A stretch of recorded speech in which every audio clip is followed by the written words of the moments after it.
Bueno, Eric, aquesta vegada ens ha enredat un tercer.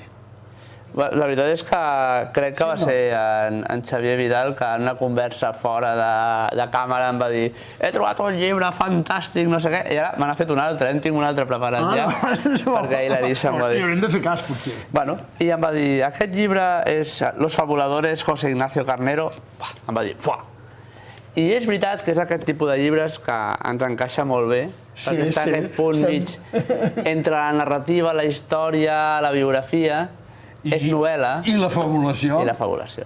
I és una història fantàstica de tres homes que es troben en un moment de la seva vida, tres lluitadors contra el franquisme, contra el salazarisme i una mica contra ells mateixos. I es troben en un moment i decideixen que per salvar la península ibèrica del feixisme han de segrestar un vaixell, un transatlàntic el 1961.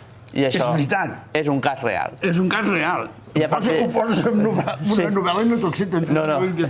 3 paios i 22 amics seus pugen a un vaixell de 1.500 persones i els segresten per alliberar la península ibèrica.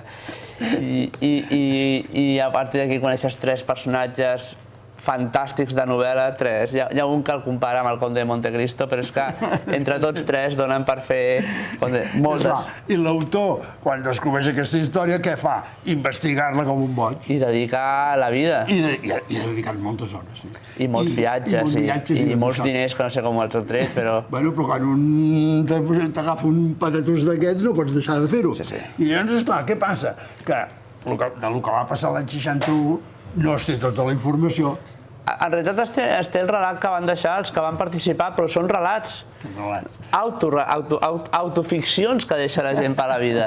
Bueno, i com que tots fabulen, els que escriuen, els que segresten barcos i els que llegeixen, llavors el llibre, torno a dir-ho de l'altra vegada, és una mica el Carrer, que explica una història veritable, però hi posen tota una salsa al voltant. I aquí el que introdueix és el seu propi personatge, el Carrer també ho fa a vegades, però el seu propi personatge una altra vegada per dir, bueno, jo escolto això, deixo això, i ho fa d'una manera lineal en la qual al principi del llibre no és el que deixa pel final. Juga també amb el coneixement. Però això és la gràcia, no? Hi ha gent d'intriga que et vas tirant. Si no, no llegiries el llibre. Llavors, el llibre té aquests vaivens, de quan la cosa te pot interessar molt a tu, altres vegades no tant, però hi torna, perquè torna a aparèixer a qualsevol dels personatges de la seva vida, i en realitat són 3 històries molt tristes. En el fons, són 3 vides molt tristes. Però què dius? Segrestes un barco i ho aconsegueixes fer i no vas a la presó. És fantàstic, Jo vaig trobar... Bueno, pots veure tota la vida d'aquest somni, no? I viuen. I viuen. Llavors, la realitat, no sé si ens interessa gaire la realitat, no?